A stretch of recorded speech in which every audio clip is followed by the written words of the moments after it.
Well, I was not designing since I was 9 years old. That's what my mom would say, right? But yeah, no, I design. I'm a professional designer since 9 years. Cool, thanks. Super cool to be here. I have to use the microphone because they're gonna get the sound afterwards for the recording, so you're gonna be super loud somehow. But I hope you can afford my voice. So she said I'm a designer, so I learned how, like, I'm a trained professional designer. So I went to school, I did all the education, did 5 years of bachelor, diploma/diploma.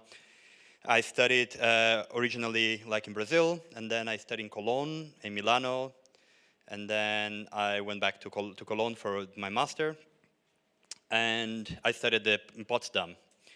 So it's a lot of studying. And during my master, my main topic was to understand how people learn design because I really like the idea of education in general. So I found out like at a certain point in university, I realized that all my colleagues that were sitting together with me, although we had the same, exactly the same educational path, sort of say like we went to the same classes, we attend the same courses, but we are completely different people. So we didn't share the same interests. For example, I really like Zelda, the video game. They didn't like, so all my work was like kind of Zelda related for some reason. You know what I mean? So there were some guys really focused on anime. There were some guys really having other direction, and that influences so much how you are as a professional.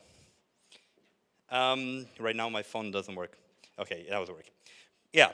So and that's what I want to take for it. Like, what's my talks about is actually how people learn design and what's the framework. How do I learn design and how universe is actually not as cool as you think they are. Like they're not as relevant as you think to become professional.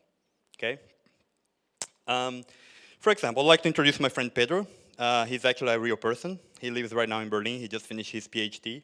And when we met, he was a bachelor in design, so he has finished his design studies. But he has a really high interest in music. So he was researching like creativity process in jazz, improvisation, and all this stuff. So we're like having really nerd conversation about how musicians, they create, how designers create, and having all this blast together. And for his bachelor thesis, he wants to do an album. He said, okay, I would love to do I would like to take the creative process of jazz musicians. No, sorry, I would like to take the creative process of designers and make an improvisation jazz album. And that would be my bachelor thesis and all the reflection around it. But the teacher said, the professor said, oh, you are in a graphic design school. So your final thesis has to be something graphic. And then he said, well, but I love really to play bass. Like I love it, and I know so much, and there is so many parallels. Why can I have that? Because the curriculum says that you have to deliver a paper, and yeah. So what he said, yeah, great. So I do the cover of my album for you.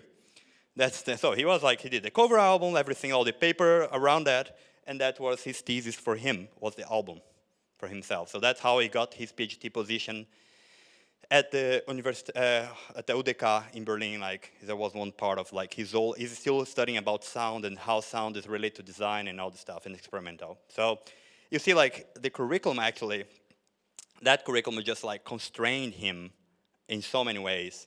And while he was trying like to just show like, oh yeah, look, I know my reflections in design go beyond what your curriculum is trying to propose. So the point is, the curriculum doesn't match the learning experience. Like it's kind of like it's always people always think, okay, curriculum. I'm gonna go for this school because that's the best curriculum, and curriculum is just like a path. For example, these scenes here, that's from my home university. I'm filming. We didn't have a room for doing our stuff. Like Brazil, no money, no room. So we invaded one of room of the university buildings and said, now we're gonna just make that our room. That becomes our lab. So that's my colleagues. We're all making our own furniture, turning the walls down, have a like entire like interior design plan and everything. And it actually was a thing. Like, but we never get credit for that. I cannot tell you how much knowledge we got on those stuff. It's like I cannot transcribe to you, and it's also of course not in my curriculum. Like for example, this conference here, organized by the students, they cannot validate that as a curriculum, but it counts way more than your, I don't know, psychology 101 that you get in your curriculum stamp on your paper, you know. So that's my point here. Like, your learning experience is way bigger than your curriculum can ever offer, and it's never going to be validated. So why take that so accountable? Like, why that defines you as a professional and not your learning experience, right? So, moving on. You guys know which animal is that? A platypus. And it was cool because when they found out the platypus, they could not match him with any specific category of animals. It's a mammal, yeah, it's a mammal, but it put eggs, so it doesn't work. So they had to create their own category for animal to fit him. The same goes with designers. Everyone's trying to frame designers, say, oh, no, design is more art, or design is more technology, and blah, blah, blah. So everyone's trying to put a label because that's the box, that's how I understand.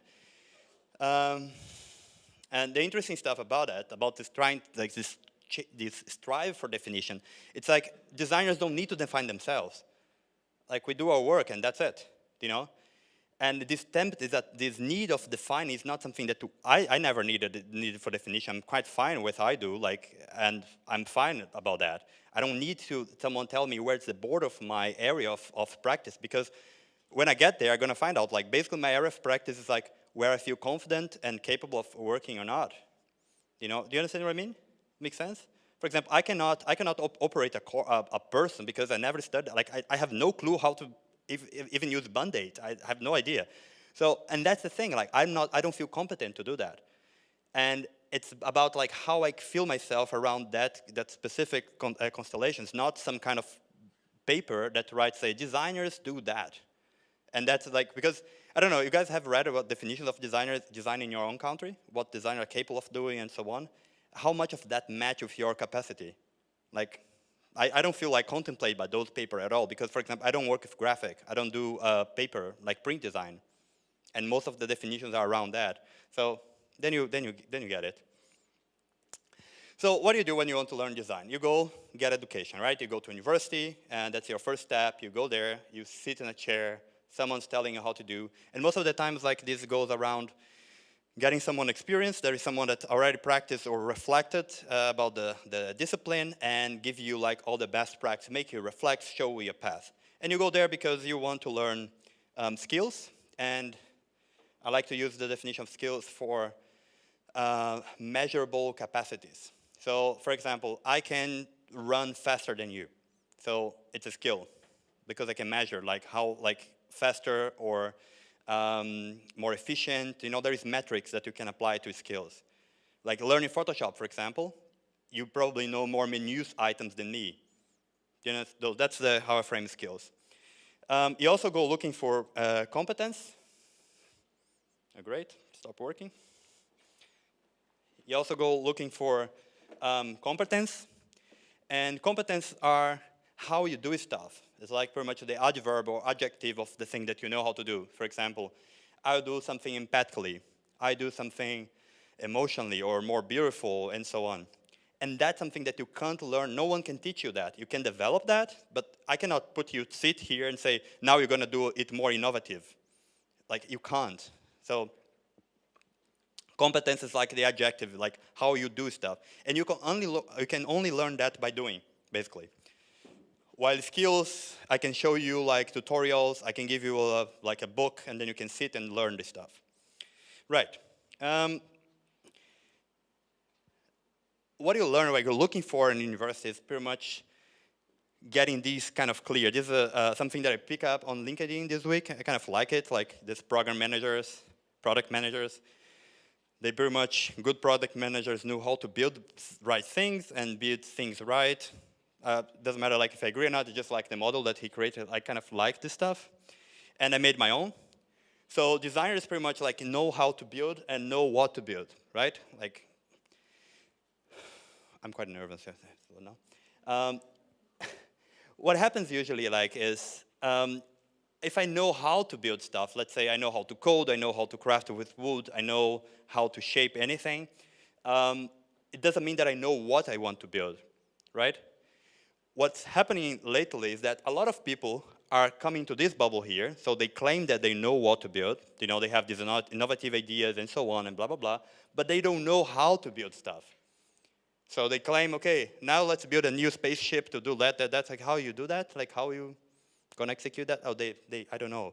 So what happens in design schools is that you kind of get into these you find out yourself inside of this frame. Because suddenly you learn how to do stuff, or let's say in code, and then you find out, oh, Attentie, willen rule zich melden bij het future form. Willen rule zich melden bij het future form. Is it child listening properly? okay, I thought my flight was late. So, well, okay, yeah. So in the design school, what happens that actually these schools are simply social allowance.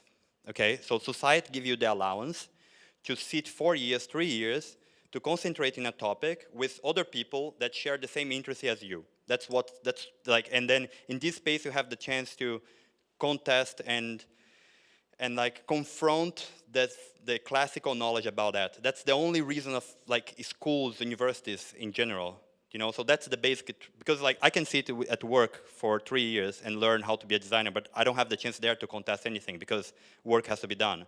So university on the other side, I have the same chance as the work, but then I have the chance there to say, do you know what, better, maybe you should do that better. You can do that differently, and so on, okay?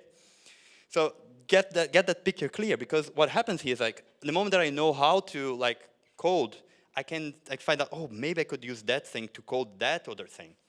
And then, or maybe you say, oh, I love to do that stuff, I have this idea, how can I do that? And then you learn how. So this thing here kind of helps you to develop both areas. On the other hand, what can happen is also like you get hostage of one of those circles. You say, I know how to code, and code is the best thing in the world, and I don't care about anything else, and that's what I'm going to focus. And of course, it's not wrong, but your scope of work going to be reduced. What's fine, like, I mean, it's your choice. But just that you don't get, like, my wish is that no one that's here sitting wants to be in one of those bubbles, like isolated, that you know that what you're missing out on the other side. So if I want to make people like learn something, so I can have something coherent, lasting value, instead of just being chaos. So what I do, I create an organization, right? And that's what institutions are for. That's how I create universities. Let's say we are all here designers. We are in the, like 2 centers ago, and we sat together, we all producing design. We never learned, like we came from different areas, but you say, you know what? There are too many people like now claiming they're designers. Let's create something that can help the quality to rise, and then you have a better control of the market, right? So let's create a design course. And we found right now the first design university in the world called the Maastricht University of Design. And that's how institutions work. Like, that's how this idea of institution, like the education institution was created, was just like a market protection strategy. Because what I do is like simply, I make it official. So if you pass through the path that we decide here, let's say, we said, you know, like our school is gonna have 5 years. And they have to learn that, like they have to learn how to bake, they have to learn how to cook, and they have to learn how to print. That's our curriculum. And when they get through these 3 things, we give them a stamp. Because our peers, people that know us, can recognize the stamp, say, wow, do you know what? That was really, like, I know Mauro, like this school of him, and if he gave a stamp, that's a good stuff. So that's how universities were created, like just around those kind of frames. I like in Germany, like the culture of I don't know how is it in Netherlands, the culture of certificates. Do you know what's your certificate, your diploma, university diploma says exactly? Have you ever read like through? So it means that you accomplish ECTS. Do you know what the ECTS is? It's time. It's time that you invest into a specific topic. It's like, how stupid is that?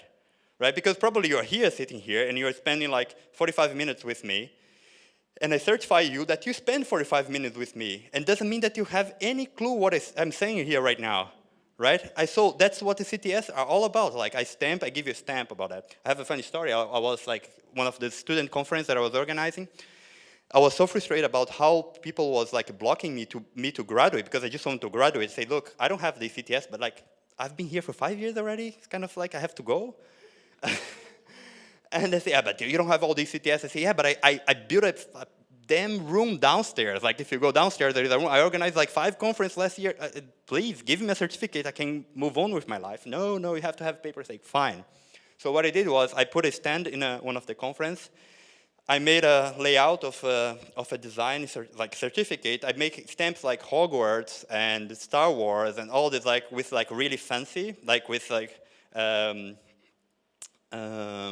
candle stuff, you know? I forgot the name in English. Yeah.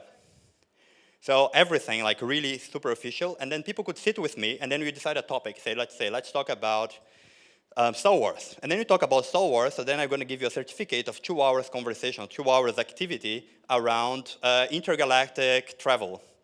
The interesting stuff was that I issued about like 200 of those certificates, and people call me back, say, yeah, they got accepted in my university. I kind of like, I skipped like I skipped the 3 courses just because of your certificates on Star Wars. I say, yeah. So then you, and then you realize how stupid are those official systems, because they only mean, the value only mean for the people who are actually taking them. And you can, like, all these stupid things, you can now restrict the system. So, and then they claim that the institutions give you quality control. They say, okay, yeah, sure, after you pass here, I'm gonna certify that you actually made it. Well, I've been teaching for professionally since 9 years, and I have seen all this, like how professors make the grades and how the evaluation happens. And it's like, it's not an issue, like most of the time it's not an issue of quality of work, because especially with design, how can you measure quality? It's like, it's about a lot of different stuff. It's about capacity of reflection, how mature the students are. And there was one discussion that we had with the professor, it was funny, say, okay, if we make this guy not pass, does it help him anyhow? Like, he gonna do better next year, or he just gonna do the same shit because he doesn't care anymore? Well, he doesn't care. Okay, let's just pass him. You know, and that happens. That's fine. Like, I'm not against that, but like, just to understand that quality control means nothing. Like, like if you validate yourself through an institution just because you want to have quality control, it's bullshit. And of course, market value, because the moment that I create an institution, I say there are people issuing like diplomas and so on. I'm saying that there are trained people on the market, so then I can sell them for more expensive. Let's say I went to the university for 5 years. I can charge more than you that you haven't been there. Although your work is way better than mine, doesn't matter. I have a diploma. Do you know what I mean? So, and that's an entire industry. Like right now, there's 2 universities, like 2, I don't want to name them because I'm connected to them, but you can read them on my, they create certifications for trainers, like training the trainer certifications. And of course, there's a market. Like, there's nothing to do. Like, I know a lot of people, and it's like, because this certification, like being a trainer is not about how knowledgeable you are about something. It has to do about how good you are about translating things from one context to the audience context. And that has nothing to, like, I can be like the best designer in the world. If I don't know how to translate that, I'm going to be a really, really bad professor. And that's why professors in universities, they have this, like, people question capacities because they say, oh, you had never worked in your life. I say, no, bullshit. Like, I have been spending my entire life trying to translate basic things for your dumb ass. You know, so that's a hard work. Like, that's a damn hard work. And that's the thing about the whole story regarding this market value and like how you should not buy the certificates, because they don't have any. If you want to learn how to be a trainer, for example, go for that. Pay for the course, but take the certificate and throw away because it doesn't have any meaning. Because that's what they want. They want to have market protection. They want to create an environment where they don't have their own jobs threatened. And I'm really fine about losing my job for someone that does a better job than me, because like he simply does a better job than me. And I had a agency for 1.5 years. Now I'm a freelancer. While I was in the agency, I realized that I never got a job because of my portfolio, because actually I don't have a portfolio online. I got a job because people know me and knew that I could do good work. And I lost jobs because people know the other people better, although their work were not better than mine. So the logic is not as straightforward as they try to sell you. But of course, I have to make this institution happen because I want to earn money out of the stage, out of the people when I do like private institutions. So I create this linear factory of professionals that people go in, spend 3 years there, and then they get a paper to say you are a designer, although you never attend a class, or I don't know, you are not interested at all. Yeah. So that's kind of like my criticism regarding how universities are. You should still go to university school, by the way. But that's how this knowledge is created. So basically, you have foundations. Let's say we, being design practitioners for so many years, we decide what's a good design, what are the guidelines for design, what's the market needs, what the industry needs, and blah, blah, blah. And then we craft a curriculum, and then the people experience the curriculum, so they go to schools, and each one of them has a different kind of experience on that curriculum because we are different people. For example, I lived in my city, my hometown, I lived about 2.5 hours by bus, so I had to spend my whole day in the city before going back home. And because of that, sometimes I slept at the university. So I had the chance to actually be working on the workshops overnight or whatever, just because I was there. Different from my colleagues that they didn't have the same chance because they live close by, so they never thought about that. My experience was not better than them, it's just different. So they find us as different professionals. So what happens then is that when you go out, depending of how influential you are in the market, like how you're professional, for example, I have a friend that he's a high manager in a big company. He gets more invited to go to conference than me that I'm a simple freelancer. What happens then is that he's influenced how the practice is perceived and what's important to be taught and the foundations and the curriculum. So you see that this wheel here going to be always changing. So the foundation is going to change. Of course, there are classical notions that shape the precise, the discipline itself in conference with like academics and so on. But like, for example, what I learned at university is completely different what I'm teaching right now at university. So that's the kind of the shift.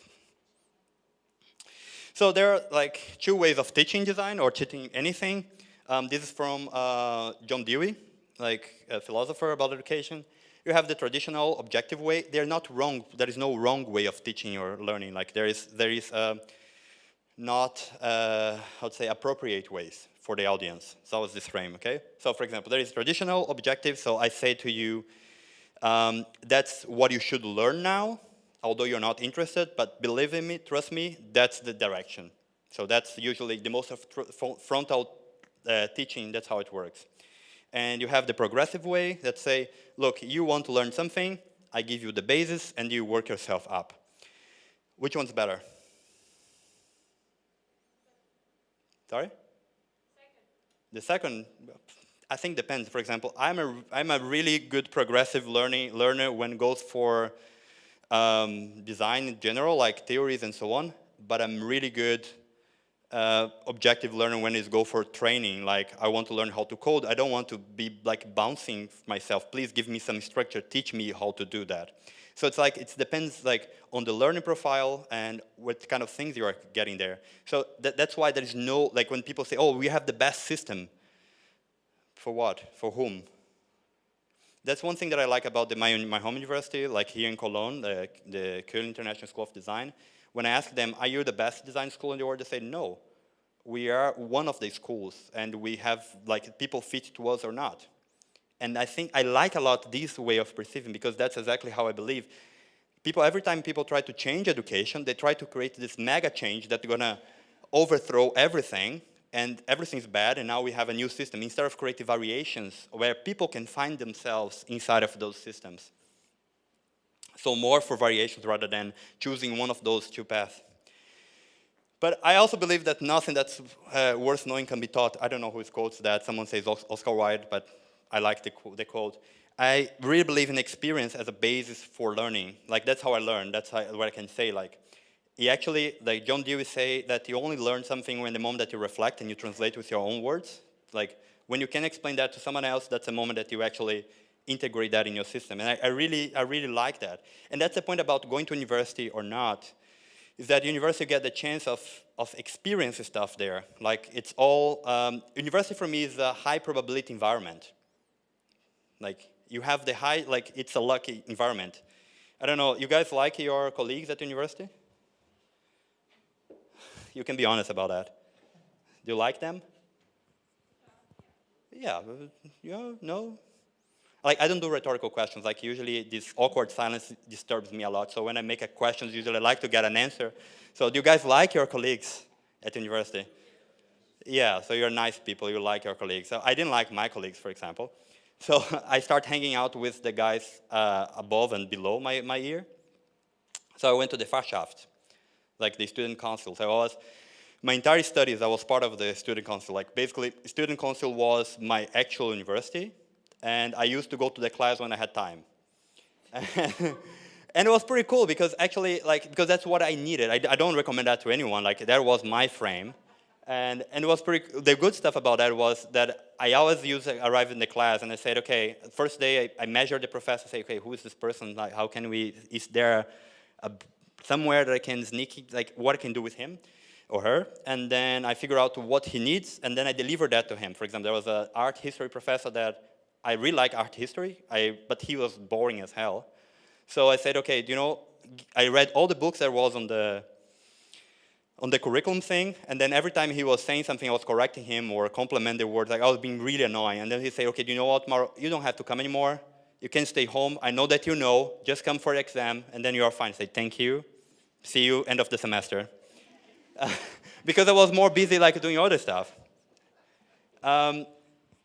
Because that's how learning like actually happens, like through interaction. You interact with like you have this opportunity, you get into the activity, and then when you interact with the knowledge, you actually get something out of it or not. And another parameter is continuity. Like, do you know when you have this feeling of, oh, now makes sense? I have that so much often now. Like after 10 years that I left university, it's like, oh, now that thing that I hated, now it makes so much sense, you know?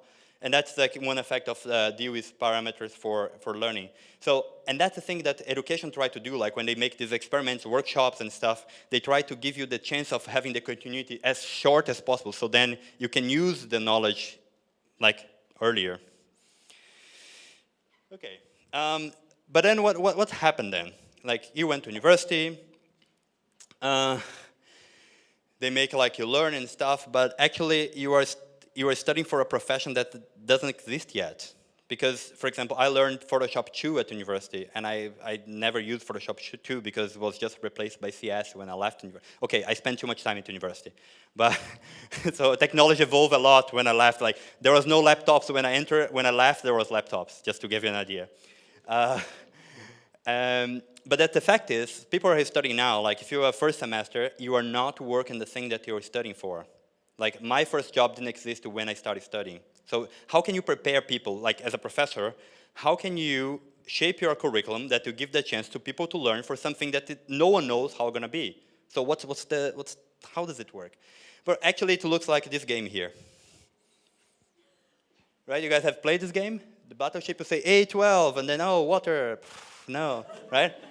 Exactly, that's how the classroom actually looks like. Imagine me, a professor, like first day of class, I'm a professor, you're a student, and I say, look, today we're gonna learn about design methodology in the 50s. I say, oh shit, I really don't want to learn about that. So water, right? So I'm gonna have someone like me stand in the class, say, how can I leave this class as fast as possible?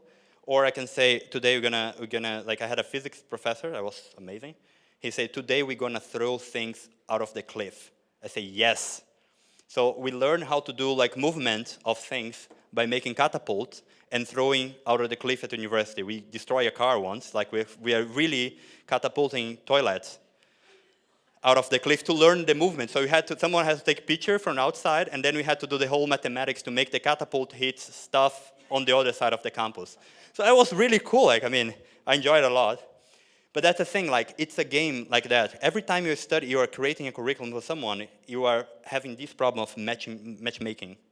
The point is, all strategy, all learning environments, they have to be meaningful. Like learning is like, it's a process of giving meaning, acquiring information through being exposed to different situations, reflecting on it. That's how you learn stuff, right?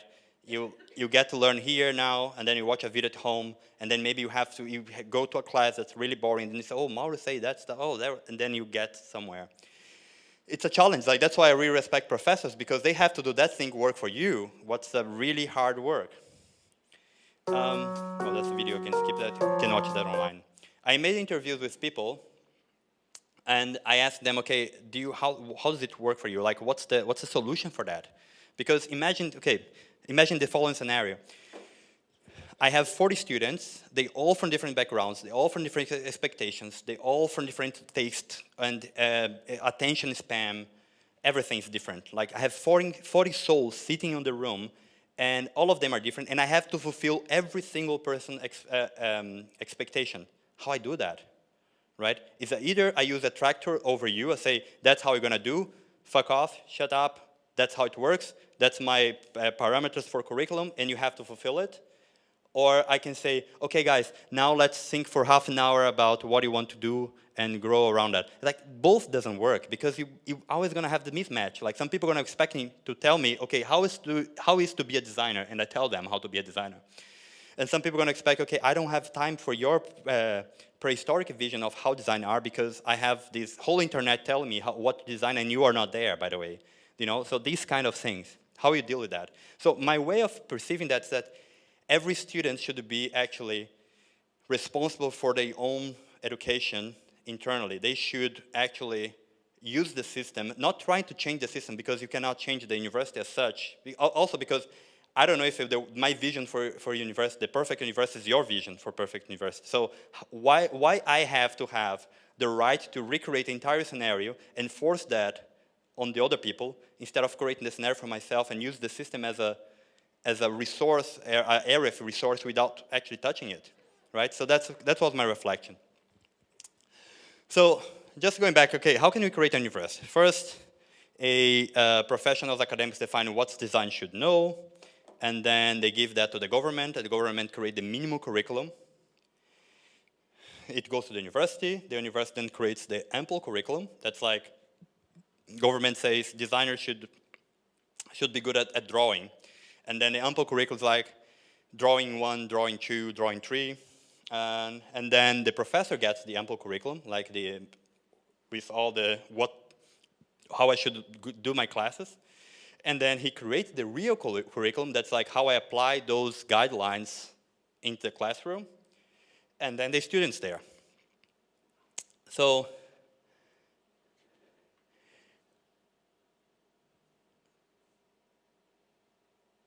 that's actually how it should be the presentation, sorry.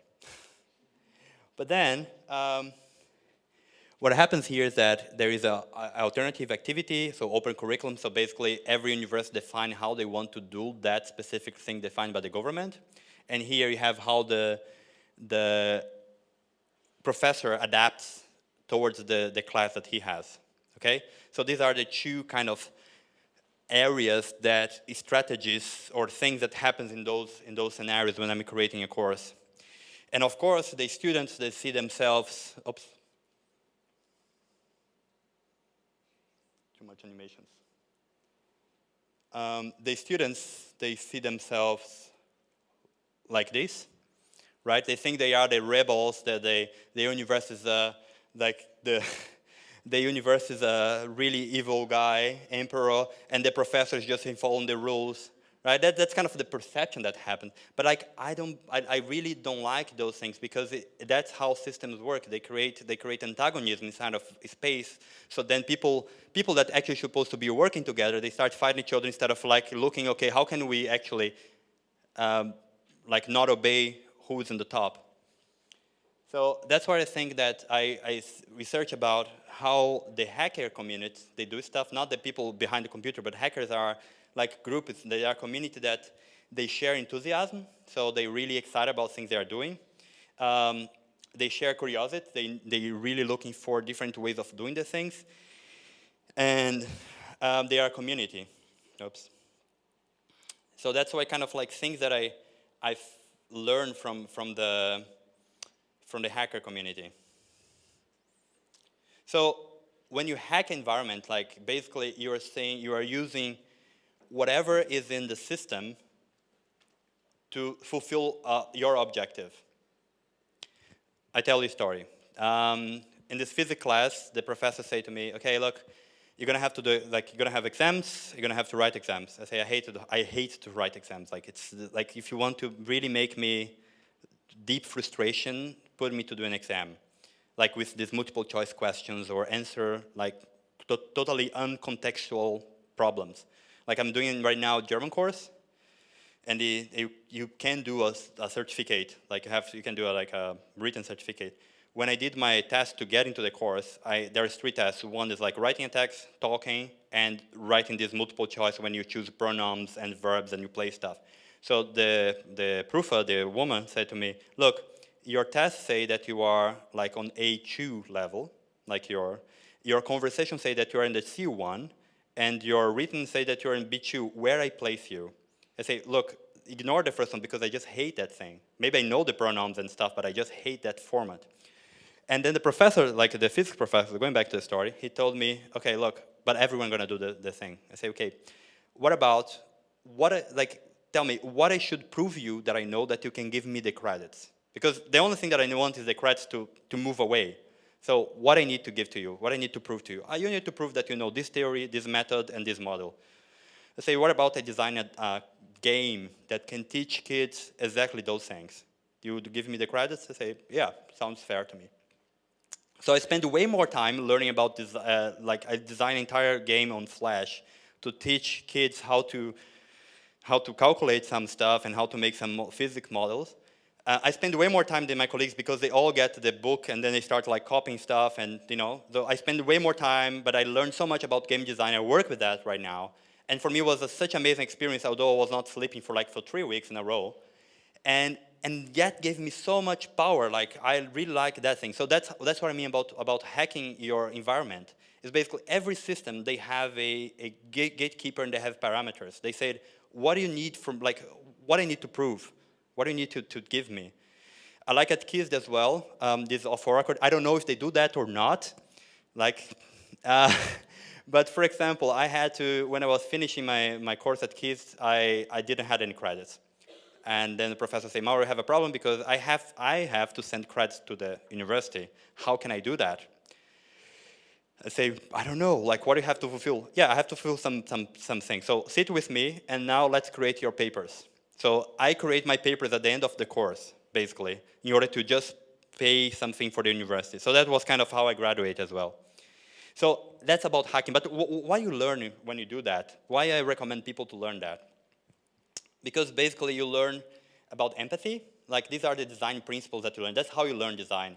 So the moment that you start to be analytical about how the system works, you can see the matrix, you can see how things work and you know, okay, that's your currency, right? That's how you work. So if I give you that, can I have whatever I want? Yes, you can.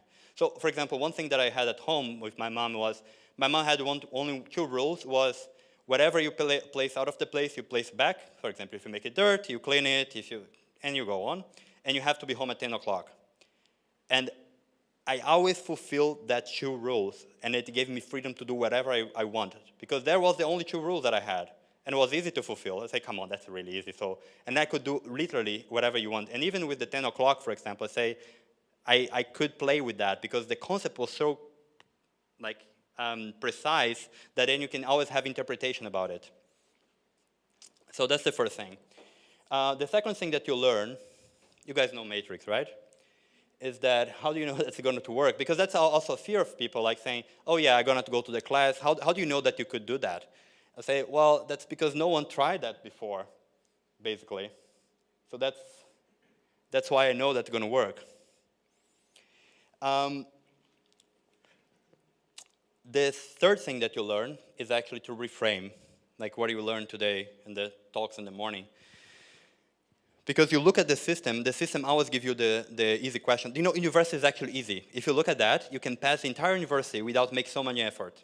It's really simple. The way that they challenge you, what they require from you is kind of it's not a question. Right now I'm organizing my wedding, and my girlfriend's freaking out about wow, so much stuff, so much things that we have to do. I say, no, it's 2 questions. Is that either time or money? Either we pay more or we spend more time doing the thing. Nothing else. It's simple. So that calms me down. And that's the same thing for university. The problem is simple, so it gives you the chance to reframe and find out different ways of approaching the same problem. And that's how, for example, I organize a conference to teach me how to